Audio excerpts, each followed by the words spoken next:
মাথাগুলো ভেজে নেব। মাছগুলো ভাজা আমার হয়ে গেছে, তুলে নিলাম। তেলে একটা তেজপাতা একটু জিরেটা দিয়ে দিলাম, চনো লাউটা দিয়ে দিলাম,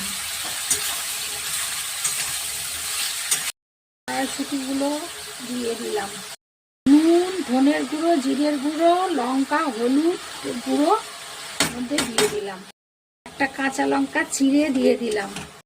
অনেকটা জল বেরিয়ে গেছে, তবুও সেদ্ধ হওয়ার জন্য অল্প একটু জল আমি দিয়ে দিলাম। দিয়ে একটু মাছ ভাজাগুলো দিয়ে দিলাম,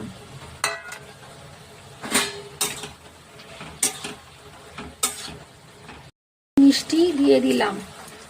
বন্ধুরা, আমার রান্না ভালো লাগলে চ্যানেলটাকে সাবস্ক্রাইব করবেন, লাইক করবেন এবং